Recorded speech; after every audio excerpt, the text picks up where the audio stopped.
하나님께서 오늘 우리에게 주시는 말씀은 누가복음 15장 11절 말씀부터 32절까지 말씀입니다. 제가 읽겠습니다. 또 이르시되 어떤 사람에게 두 아들이 있는데 그 둘째가 아버지에게 말하되 아버지여 재산 중에서 내게 돌아올 분깃을 내게 주소서 하는지라. 아버지가 그 살림을 각각 나누어 주었더니 그 후 며칠이 안 되어 둘째 아들이 재물을 다 모아 가지고 먼 나라에 가 거기서 허랑방탕하여 그 재산을 낭비하더니 다 없앤 후 그 나라에 크게 흉년이 들어 그가 비로소 궁핍한지라. 가서 그 나라 백성 중 한 사람에게 붙여 사니 그가 그를 들로 보내어 돼지를 치게 하였는데 그가 돼지 먹는 지엽 열매로 배를 채우고자 하되 주는 자가 없는지라. 이에 스스로 돌이켜 이르되 내 아버지에게는 양식이 풍족한 품꾼이 얼마나 많은가. 나는 여기서 주려 죽는구나. 내가 일어나 아버지께 가서 이르기를 아버지 내가 하늘과 아버지께 죄를 지었사오니 지금부터는 아버지의 아들이라 일컬음을 감당하지 못하겠나이다. 나를 품꾼의 하나로 보소서 하리라 하고 이에 일어나서 아버지께로 돌아가니라. 아직도 거리가 먼데 아버지가 그를 보고 치근히 여겨 달려가 목을 안고 입을 맞추니 아들이 이르되 아버지 내가 하늘과 아버지께 죄를 지었사오니 지금부터는 아버지의 아들이라 일컬음을 감당하지 못하겠나이다 하나 아버지는 종들에게 이르되 제일 좋은 옷을 내어다가 입히고 손에 가락지를 끼우고 발에 신을 신기라. 그리고 살찐 송아지를 끌어다가 잡으라. 우리가 먹고 즐기자. 이 내 아들은 죽었다가 다시 살아났으며 내가 잃었다가 다시 얻었노라 하니 그들이 즐거워하더라. 맏아들은 밭에 있다가 돌아와 집에 가까이 왔을 때에 풍악과 춤추는 소리를 듣고 한 종을 불러 이 무슨 일인가 물은데 대답하되 당신의 동생이 돌아왔음에 당신의 아버지가 건강한 그를 다시 맞아들이게 됨으로 인하여 살찐 송아지를 잡았나이다 하니 그가 노하여 들어가고자 하지 아니하거늘 아버지가 나와서 권한대 아버지께 대답하여 이르되 내가 여러 해 아버지를 섬겨 명을 어김이 없거늘 내게는 염소 새끼라도 주어 나와 내 벗으로 즐기게 하신 일이 없더니 아버지의 살림을 창녀들과 함께 삼켜버린 이 아들이 돌아오매 이를 위하여 살찐 송아지를 잡으셨나이다. 아버지가 이르되 너는 항상 나와 함께 있으니 내 것이 다 내 것이로되 이 내 동생은 죽었다가 살아났으며 내가 잃었다가 얻었기로 우리가 즐거워하고 기뻐하는 것이 마땅하다 하니라. 아멘.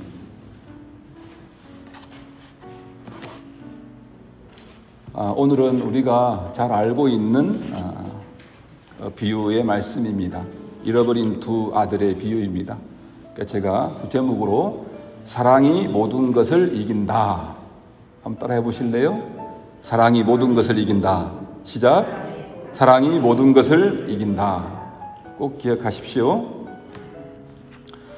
예수님 주변에 평판이 의심스러운 다수의 남녀들이 예수님의 말씀을 들으며 늘 그 주변에 예수님 주변에 머물고 있었습니다. 그 당시 자신들은 하나님을 잘 믿고 바르게 살고 있다고 여기는 바리새인들과 서기관들 또 종교 지도자들은 그러한 사실이 마음에 들지 않았습니다.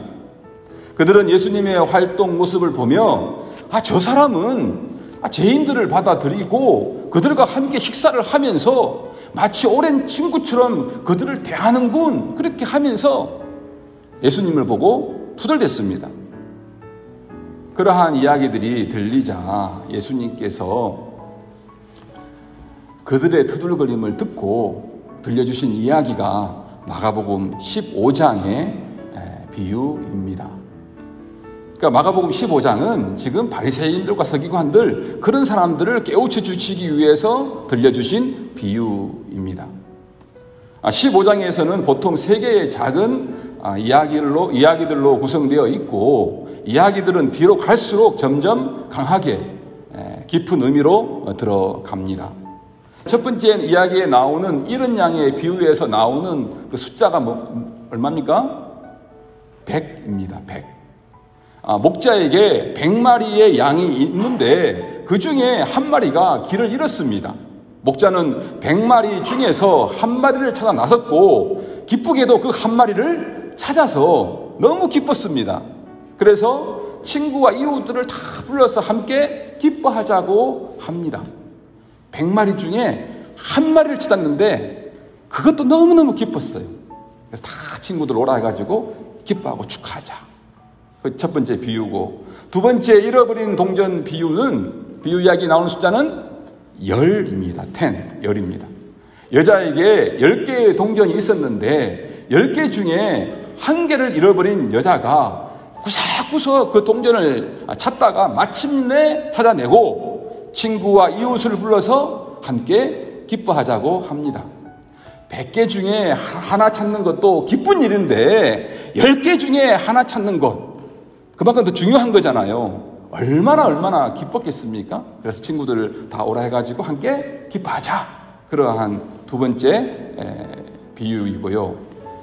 우리가 오늘 읽은 세 번째 이야기에서 나오는 숫자는 2입니다. 2입니다. 아버지에게 두 아들이 있는데 둘 중 하나를 잃어버렸는데 아버지가 그 아들이 돌아오기를 기다립니다. 찾아 나서는 것이 아니고, 이것은 찾는 것이 아니고 아버지가 기다리는 모습이에요. 기다리는 모습. 그 아들은 실제 돌아오고 아버지는 동네 사람들을 다 불러서 축하 잔치를 하며 기뻐합니다. 이 세 번째 얘기는 처음 두 이야기보다 내용이 훨씬 더 지금 읽어봤지만 길지요? 굉장히 깁니다. 그러니까 100개 중에 하나, 10개 중에 하나, 지금 둘 중에 하나, 바로 하나, 점점 더 그 내용이 강하게 이렇게 예수님이 설명해 주고 있는 것입니다. 숫자의 비율이 줄어드는 것은 사람들에게 그 기대를 크게 만듭니다. 100 중에 하나, 10 중에 하나, 그리고 둘 중에 하나, 각각의 경우에 축하하고 기뻐하자고 예수님은 요청했습니다. 비유의 이야기가 이어지면서 듣는 사람들은 정말 하나님이 원하시는 것이 무엇인지, 그리고 정말 하나님의 그 사랑이 무엇인지 더 크게 기뻐하고 기대하게 될 것입니다. 저는 잃어버린 두 이야기를, 그 동생의 이야기와 그 형님의 이야기, 그것을 두 개로 나누어서 이 15장 전체를 4개로 이렇게 보는 것이 더 맞다고 저는 생각을 합니다. 왜 그러냐 그러면 이 동생은 그 이방인들, 죄인들을 대표하는 거고, 그 형님은 누구를 대표하는 거죠? 앞에서 서기관들, 투덜대는 그 서기관들, 바리새인들, 종교 지도자들, 그 사람들을 위해서 지금 예수님이 비유로 말씀하고 있는 거잖아요. 그러니까 우리가 이 15장에서 세 번째 얘기에서 작은 아들에게만 포커스를 맞추면 지금 그 본문의 내용을 충분히 이해할 수가 없습니다. 사실은 더 지금 15장에서 예수님의 비유를 들어야 될 사람들, 깨달아야 될 사람들은 그 작은 아들이 아니고, 작은 아들의 입장에 있는 사람들이 아니고 앞에서 투덜대는 사람들, 서기관들과 바리새인들, 종교 지도자들, 그런 사람들이 들어야 되는 그러한 메시지이기 때문에 이 이야기를 두 개로 나누는 것도 괜찮다. 그래서 15장을 갖다가 제가 이게 4개로 나누는 것도 좋겠다는 그러한 생각을 합니다. 그래서 오늘은 이 아버지 둘째 아들 비유를 나누고, 다음 주에 더 중요한 큰아들 비유를 이렇게 나누도록 그렇게 하겠습니다. 아버지를 둘째 아들이 떠나버렸습니다. 예수님의 세 번째 얘기는 11절에서 이렇게 시작됩니다.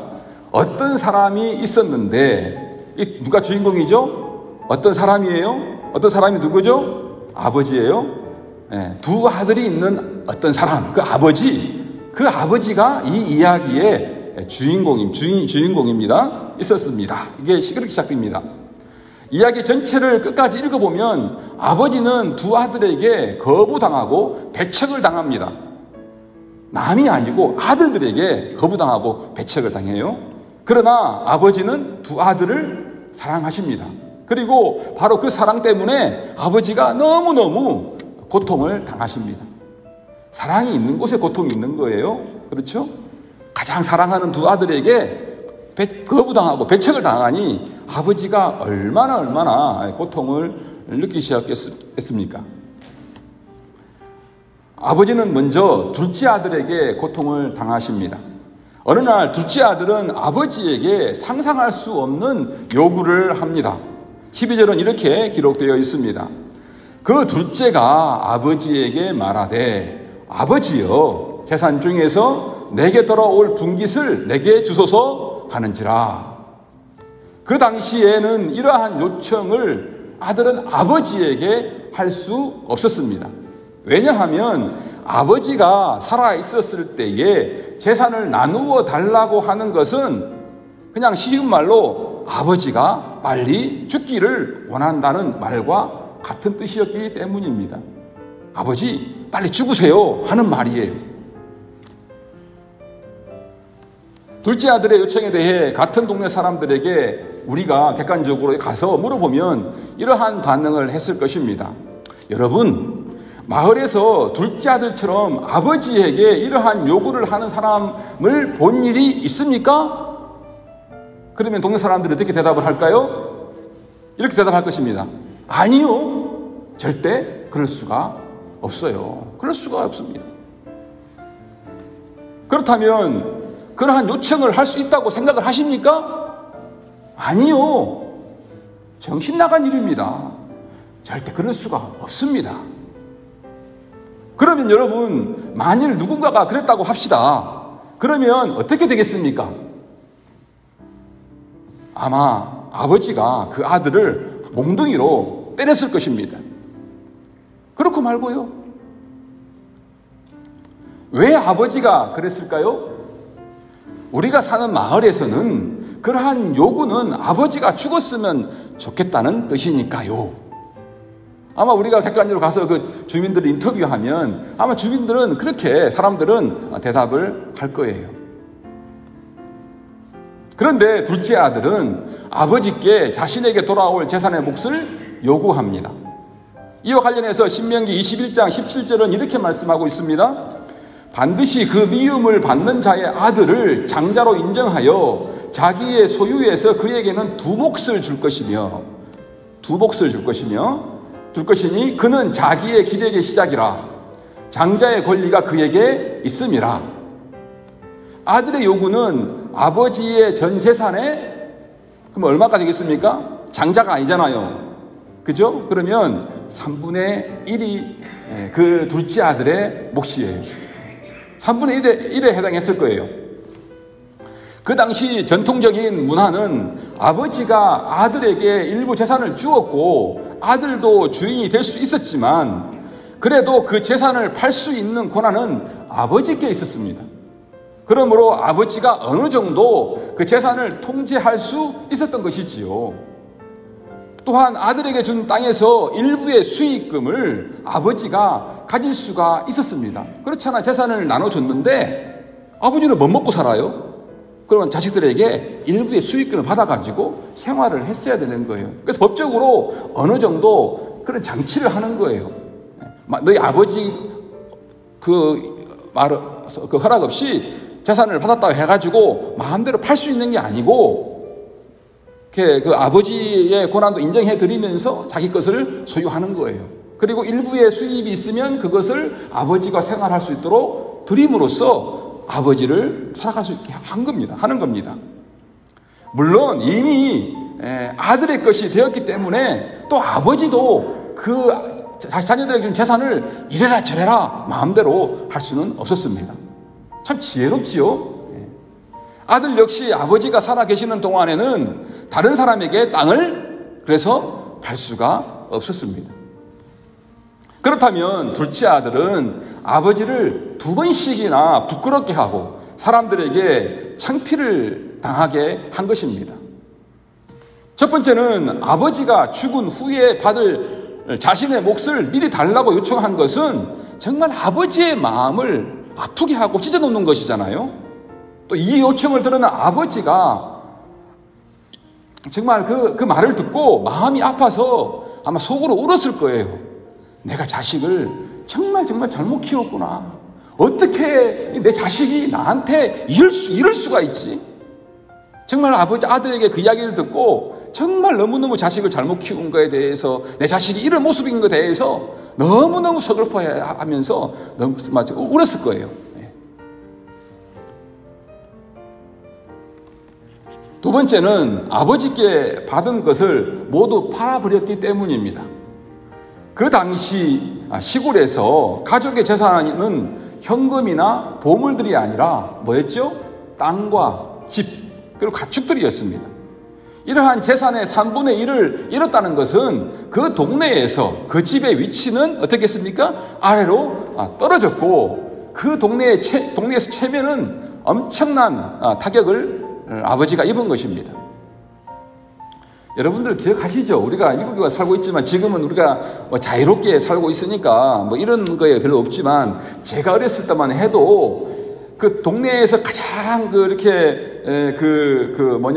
자랑이 뭐였습니까?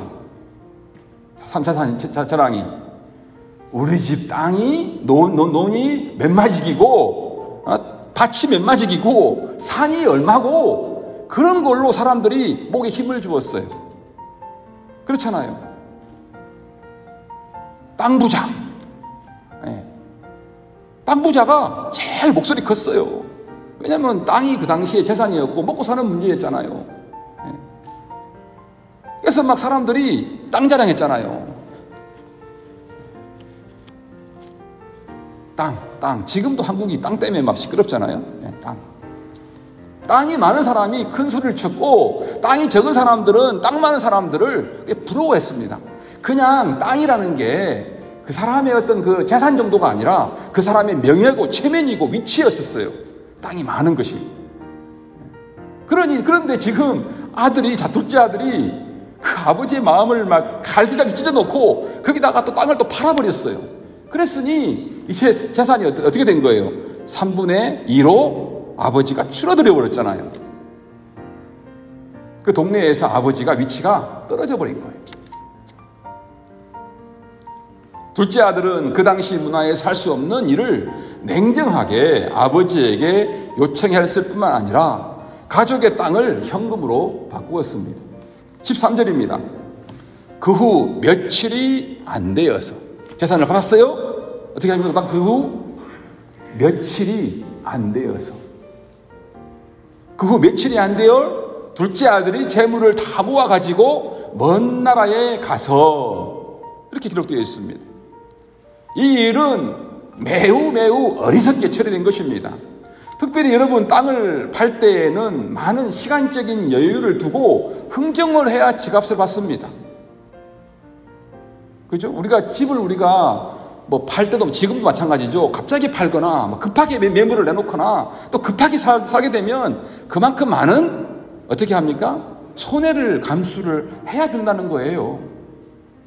갑작스럽게 팔려면 항상 큰 손해를 감수해야 합니다.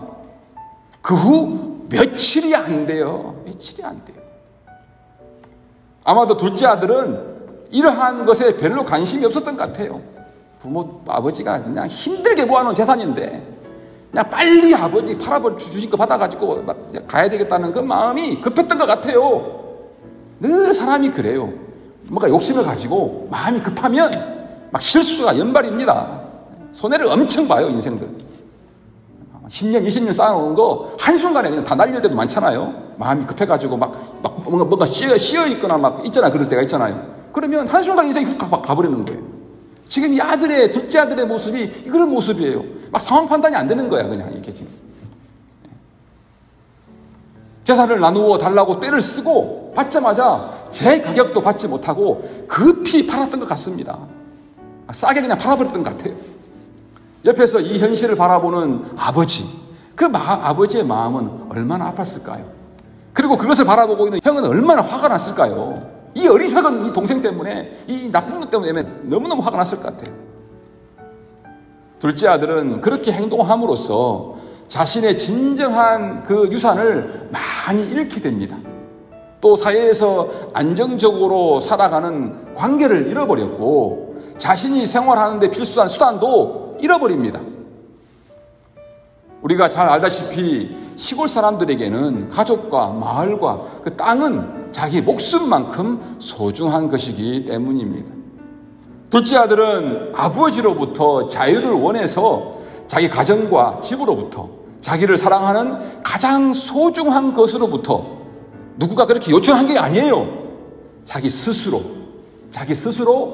너무너무 어리석게 끊어버리고 가장 소중한 것에서부터 떠나버립니다. 바보 같죠? 참으로 어리석죠. 두 번째, 고향을 돌아온 아들을 받아주시는 아버지. 가족과 마을과 아버지를 떠났던 아들은 어떻게 되었습니까? 얼마 못 가서 이러한 말씀이 이어집니다. 13절부터 16절까지입니다. 거기서 허랑방탕하여 그 재산을 낭비하더니 다 없앤 후 그 나라에 크게 흉년이 들어 그가 비로소 궁핍한지라. 가서 그 나라 백성 중 한 사람에게 붙여 사니 그가 그를 들러 보내어 돼지를 치게 하였는데 그가 돼지 먹는 지엽 열매로 배를 채우고자 하되 주는 자가 없는지라. 아버지의 사랑과 가족의 울타리를 떠난 둘째는 아버지께 받은 재산을 다 낭비해버리고 그 당시 유대인들의 가장 더럽게 여기는, 부정하게 여기는, 율법에서 먹지 말라고 하는 돼지 먹이라도 먹고 살아야 하는 그 인생의 그 가장 밑바닥으로 떨어집니다. 인생이 그래요. 참 말로 하면 잘 안 듣잖아요. 부모가 자식들 옳은 길 제시해주고 더 나은 길 제시해주고 말로도 할 때 들으면 좋은데 참 말로 안 듣는, 그래서 인간인가 봐요. 사람인가 봐요. 그래서 죄인인가 봐요. 말로 하면 들으면 좋은데 아버지들, 어머니들은 자식들 다 보이잖아. 그게 그죠? 아이들이 이렇게 생각하고 이렇게 행동하고 이렇게 습관을 들고 판단을 하고 나가면 분명히 이렇게 문제가 생길 것이 보이는데 말로 해서 들으면 좋은데 안 들어요. 그게 사람이에요. 사람. 대부분 인생이 말로 안 되고 어려운 일을 당하고 고통을 당하고 힘든 일을 당하면 서렌드 항복하는 겁니다. 나는 안 되겠어요. 내가 할 수 없어요. 그때 가서야 그게 인간이, 그게 인간. 조금만 자존심 있으면 끝까지 자존심 붙드는 게 인간이에요. 그렇지 않아요? 죽어도 뭐 그런 말 다 쓰잖아요. 죽어도 나는 그거 못해. 죽어봐야 돼. 죽어봐야 돼. 살아있으니까 그러는 거예요. 이 지금 둘째 아들이 그 당시 유대인들이 볼 때에 가장 밑바닥으로 떨어져 버린 거예요. 그때 둘째 아들이 정신을 차리게 됩니다. 감사하죠? 어떤 사람들은 밑바닥에 가도 정신을 못 차리는 사람들이 있어요. 근데 밑바닥에 갔는데 정신을 차렸어요. 이것도 하나님의 은혜예요. 은혜. 진짜. 망하고 나서 정신을 차리는 게 은혜예요. 망하고도 정신을 못 차리는 사람들이 얼마나 많습니까?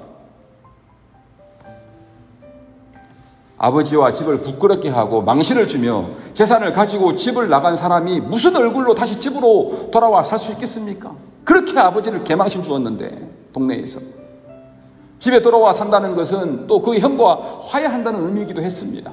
그러나 그 일을 감당할 수 없는 너무나 큰 고통이 일이었을 것입니다. 야곱이 돌아올 때도 힘들었잖아요. 에서 만날 일들이. 다시 화해한다는 일이 말이 쉽지 않아요. 부모 자식 간에도 형제 간에도 진짜 이게 가장 어려운 게 이 화해한다는 거, 이게 인생에서 어려운 것 중에 어려운 것 아닙니까? 쉽다면 쉽겠지만 정말 고통스러운 일입니다. 따라서 자신을 아버지의 품꾼 중에 하나로 써달라는 부탁 밖에는 다른 길이 없었습니다. 그렇지 않습니까? 그 마을에서 누가 자기와 같이 못된 놈을 품꾼으로 쓰려고 하겠습니까?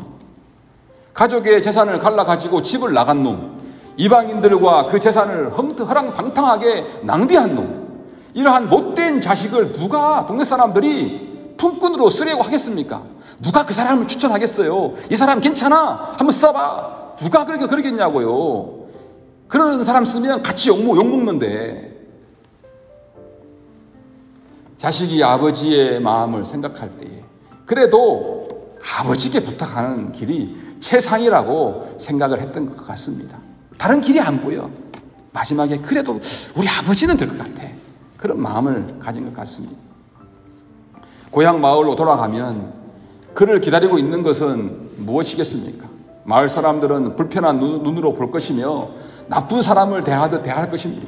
어쩌면 동네 사람들이 나쁜 자식이라고 여러 사람들이 몰려와서 몰매를 주기도 하고 때리기도 하고 돌을 던질 수도 있을 것입니다.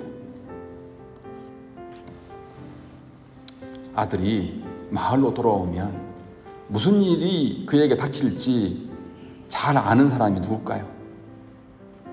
늘 자식을 생각하는 아버지. 자식이 돌아오면 마을 사람들에게 자식이 당할 닥칠 일을 아버지는 잘 알고 있었습니다. 그래서 아버지는 그 아들이 마을 가까이 오는 것을 보자마자 아들을 맞이하러 달려갔습니다. 사실 그 당시 나이가 많은 사람은 아무리 급한 상황에서라도 달려가지 않습니다. 뭐 그런 거예요. 막 이렇게 달려가면 막 그냥 이런 거죠. 우리가 뭔가를 크리스천들이 뭔가 믿음의 생활을 하다가 뭐 달려가면 이렇게 저 사람 좀 어떤 일을 처한 거 보면서 믿음이 없는 사람 같아. 그런 느낌을 주는 거예요. 이미지 완전히 끝나는 거잖아요. 그리스도인들한테 믿는 사람한테 저 사람 좀 믿음이 없는 것 같아. 그런 느낌을 주는 거예요, 이게. 그래서 급한 상황에서라도 달려가지 않습니다. 노인이 달린다는 것은 채통과 품위가 깎이는 일이기 때문입니다. 그래서 그 당시 나이가 30을 넘으면, 그러니까 그때부터 유대인들은 30살이 성년이잖아요. 예수님도 30살 때부터 공적인 사역을 시작했잖아요. 30살이 성년이에요. 그때부터 결코 뛰지 않았고 늘 걸어 다녀야 했습니다. 나이가 많고 사회적 지위가 있는 사람들은 항상 품위가 있게 천천히 걸어야 했습니다. 우리 어렸을 때도 그랬던 것 같아요. 어르신들은 절대 안 뛰었잖아요. 동양 문화가 그래요. 그렇다면 아버지는 왜 달려 나갔겠습니까? 동네 사람들에게 자신을 부끄럽게 만들고 정말 창피를 주며 모욕한 아들이지만 아들을 향한 그 애정과 불쌍히 여기는 마음으로 견딜 수가 없었기 때문입니다. 그는 자기 아들이 돌아오면 마을 사람들에 의해 어떻게 취급될 것인가를 잘 알았습니다. 그렇기 때문에 동네 사람들이 아들을 만나기 전에 내가 먼저 아들을 만나야 한다는 것을 아버지는 알고 있었습니다. 마을 사람들이 몹시 화가 난 마음으로부터 아들을 보호해야 하며 다시 그 아들을 가정으로 돌아오게 해야 하고 그 마을에서 회복시키기를 원했기 때문입니다. 그러나 그렇게 하기 위해서는 부끄러움과 창피와 수치를 무릅쓰고 동네 사람들이 보는 앞에서 아버지는 이 노인네는 달려야 했습니다. 아들은 지금까지 괴로워하며 마음먹었던 생각, 나를 품꾼의 하나로 사용해 주십시오 라는 말에 차마 입에서 끝낼 수가 없었습니다. 아니 멀리서 자신을 바라보고 막 달려오는 노인 그 아버지를 보고 또 아버지가 달려와서 목을 안고 입을 맞추며 그 아들이 아버지의 품에 안길 때에 그 말이 나를 품꾼의 하나로 써주십시오 하는 그 말이 그냥 눈녹듯이 다 이렇게 사라져버렸습니다. 잊어버린 것이죠. 아버지는 아들을 위해서 생각한 것이 있습니다. 늘 그렇잖아요. 사랑은 늘 다른 사람을 생각하면서 어떻게 그 사람을 도와줄까? 어떻게 하면 그 사람에게 유익된 것을 나눠줄까? 그런 게 늘 온통 그 마음뿐이잖아요. 사랑이란 그래요. 그래서 늘 아버지는 아들을 위해서 생각한 건 있었을 것입니다. 아들로 하여금 아버지의 호의와 은혜를 노력하여 품꾼으로 일하는 것을 얻도록 하는 것이 아니라, 품꾼 정도가 아니라 그로 하여금 아주 특별한 것을 얻도록 하는 것이었습니다. 아들이 아버지에게 나는 더 이상 아버지의 아들이라고 불릴 가치도 없습니다 라고 그렇게 아들이 말했을 때에 아버지가 말씀하셨습니다. 아니야. 너는 내 아들이야. 너는 내 아들이라니까. 지금도 내 아들이야. 너는 내 아들이다.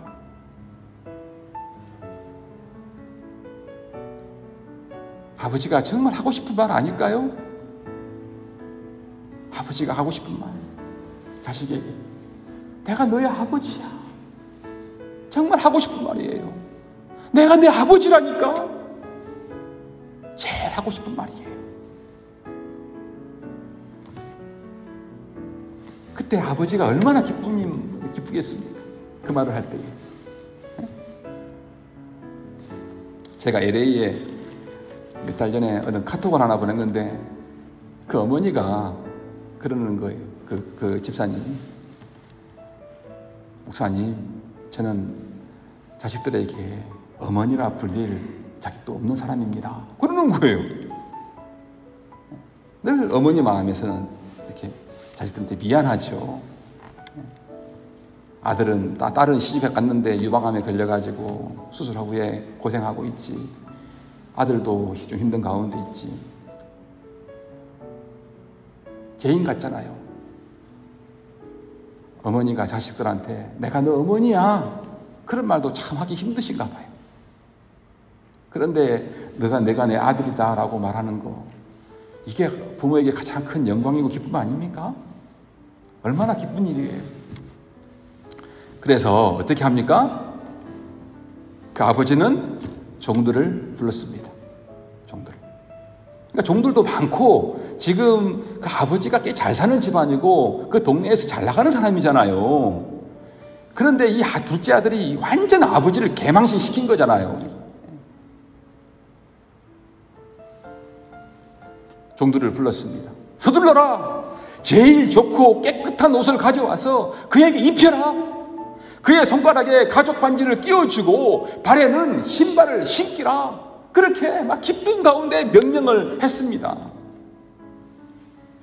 둘째 아들에게 끼워준 가죽 반지는 인감 도장, 요즘은 사인 같은 거예요. 사인을 할 수 있습니다.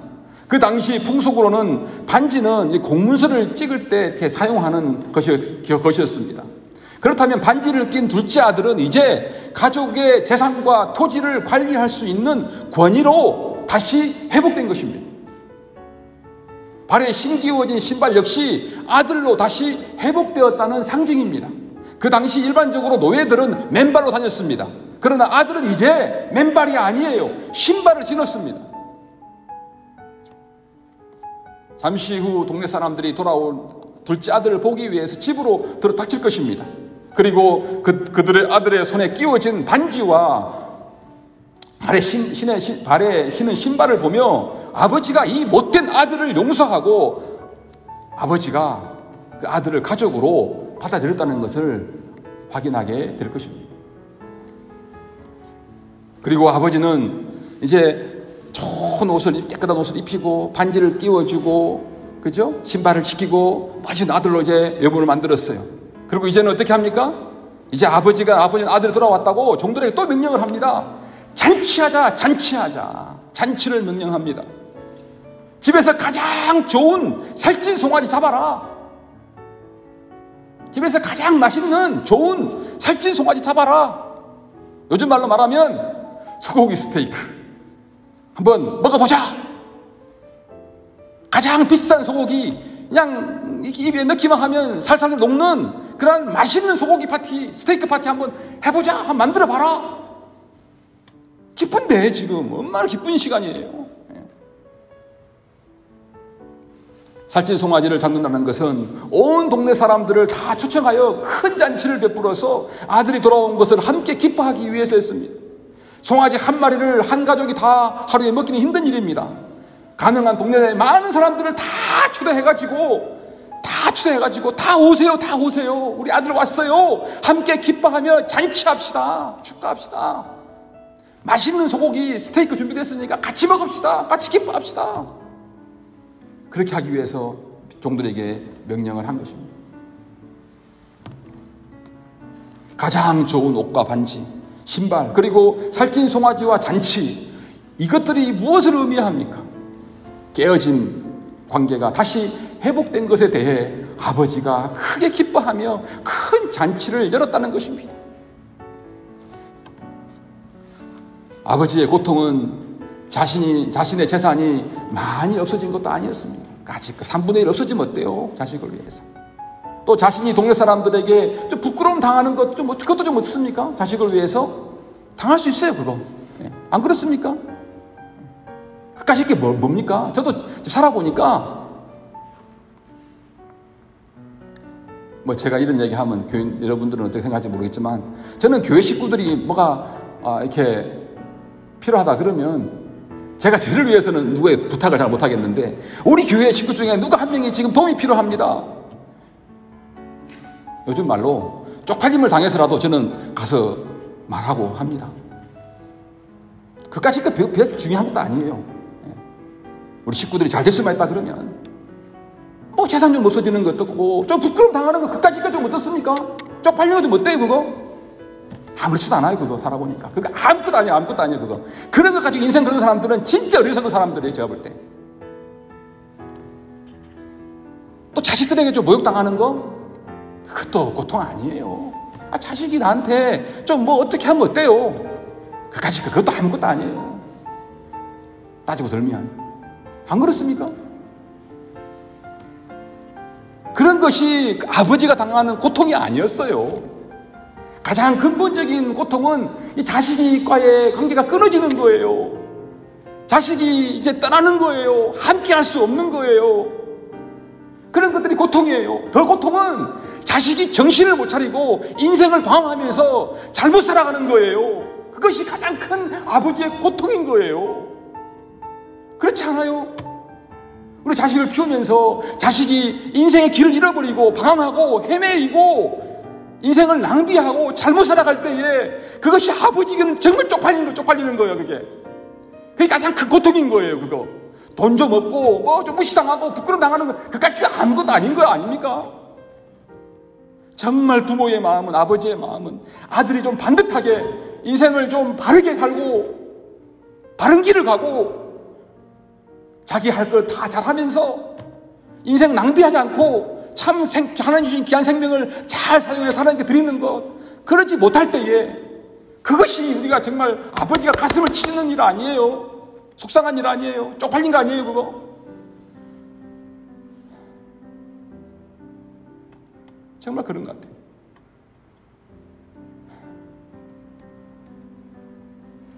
정말 아버지는 고통스러웠을 거예요. 내 귀한 자식이 바보같이 어리석게 어떻게 저런 생각을 하고 저런 행동을 하고 저렇게 인생을 낭비할 수 있을까? 그런 거 생각하면 잠이 안 왔을 거예요. 정말 고통스러웠을 것입니다. 그 아들 때문에 그런 것 때문에 고통스러운 거예요. 여러분, 그러니까 자식 때문에 재산 좀 잃어버리는 거, 좀 부끄러움 당하는 거, 좀 모욕당하는 거, 그런 거 너무 그쪽에 목숨 걸지 마시기 바랍니다. 정말 자식이 잘못 살아가는 거, 인생 낭비하는 거, 그런 거는 정말 가슴 치십시오. 둘째 아버지가 품꾼만 되는 은혜를 베풀어 주셔도 감사한데, 둘째는 다시 새로운 관계의 아들이 되었습니다. 이 일이 아들의 노력으로 된 것입니까? 아들은 한 게 진짜 없어요. 아버지 힘들게만 사람이에요. 아들의 노력은 아버지를 힘들게 한 것밖에 없어요. 아들의 노력으로 된 게 없어요. 한 것이 없습니다. 아무것도 한 것이 아들이 없어요. 새로운 아들의 관계가 된 것은 아버지가 아들을 사랑해서 불쌍히 여기고 은혜를 베풀어 주셨기 때문입니다. 아버지의 사랑 때문에 가능했던 일입니다. 아버지로부터 값없이 주신 선물을 아들이 받은 것입니다. 아버지가 조건도 없잖아요. 그죠? 그냥 줘, 그냥 다 줘.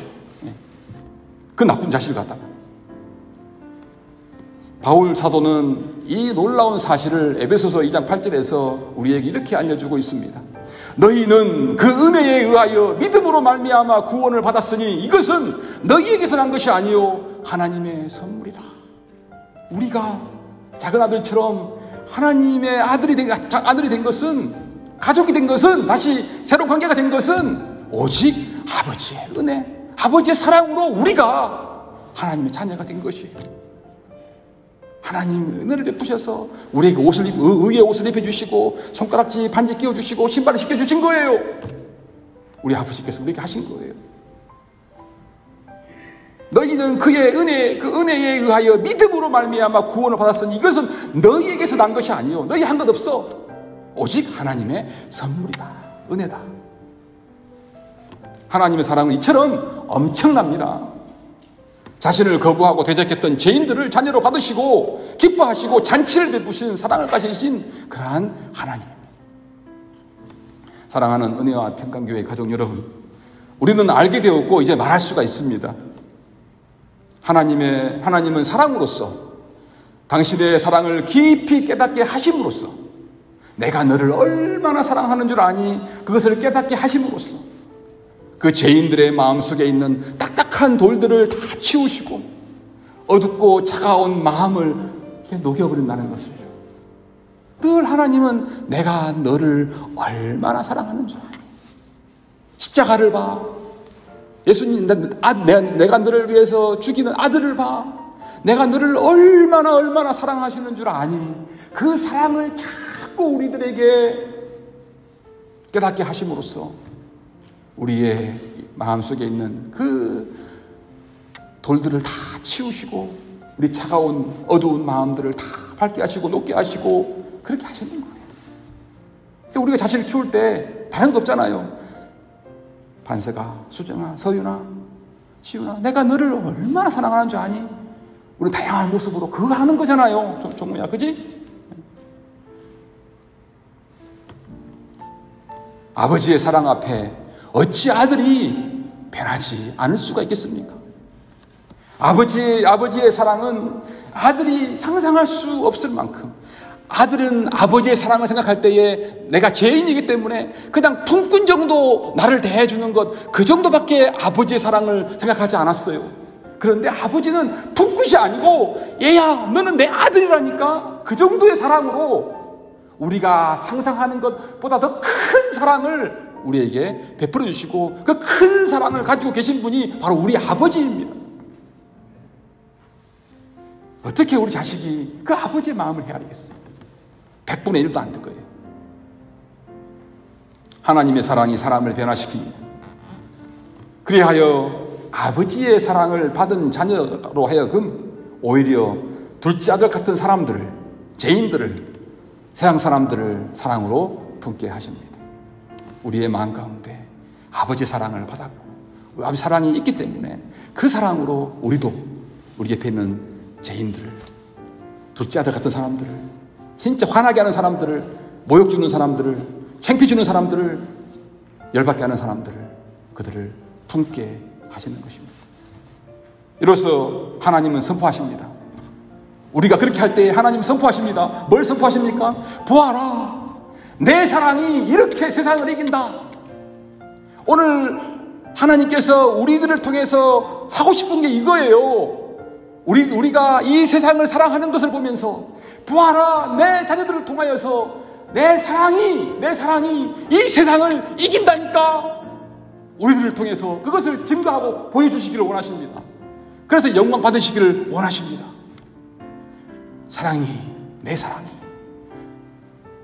세상을 이긴다. 우리를 통해서 그 사랑을 이기기를 원하십니다. 그 일에 우리가 있는 사람들입니다. 하나님 자녀들입니다. 이 축복이 우리 모두에게 더욱더 풍성히 함께 하시기를 바랍니다. 찬송가 304장 함께 부르신 후에 축도로 예배 마치겠습니다. 304장입니다.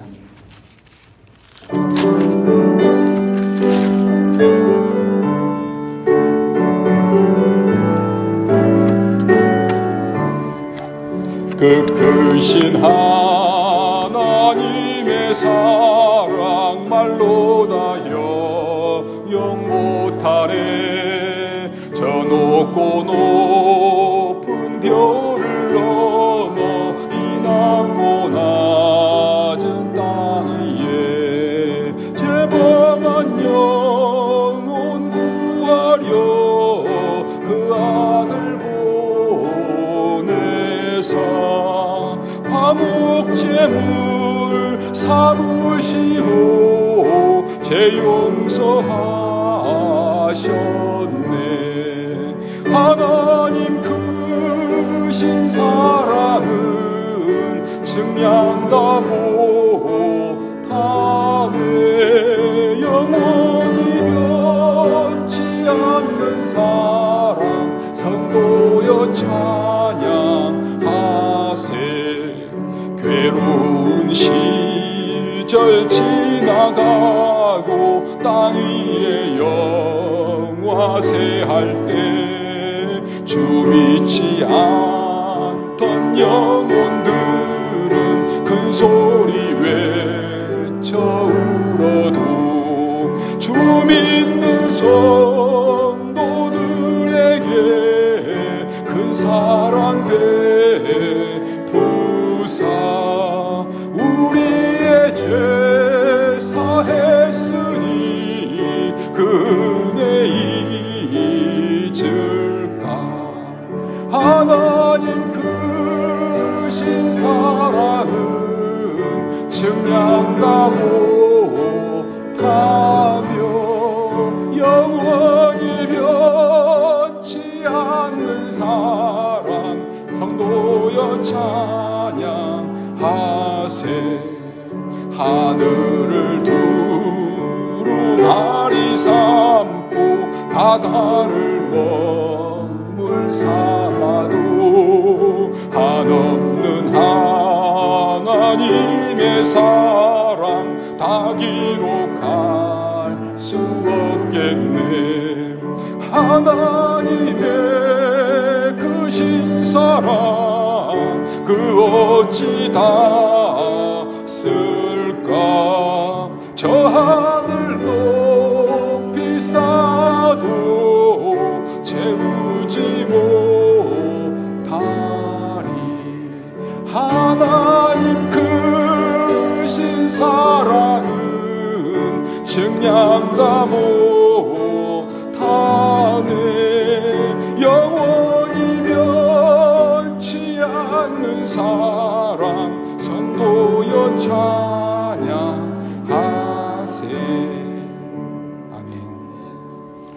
이제는 하나님 사랑이 얼마나 큰 사랑인지, 우리를 얼마나 사랑하시는지 보여주신 우리 구주 예수 그리스도의 은혜와 아들을 통하여서 내가 너를 사랑한다 보여주신, 말씀해 주신 우리 아버지 하나님의 크신 사랑하심과 오늘도 우리를 하나님 아버지의 그 사랑을 확인시켜 주시고 그 사랑으로 우리가 힘있게 지혜롭게 감사하게 능력있게 살아가도록 도와주시고 보호해 주시고 인도해 주시는 성령님의 교통하심이 오늘 예배에 나와 말씀을 듣고 하나님의 사랑이 세상을 이겼다 선포하고 내가 그 세상을 이긴 하나님의 사랑하는 자녀라는 확신을 가지고 믿음을 가지고 담대히 한 주를 살아가기로 결단하는 우리 은혜와 평강교회 모든 식구들 위해 이제부터 영원토록 함께 있을지어다. 아멘.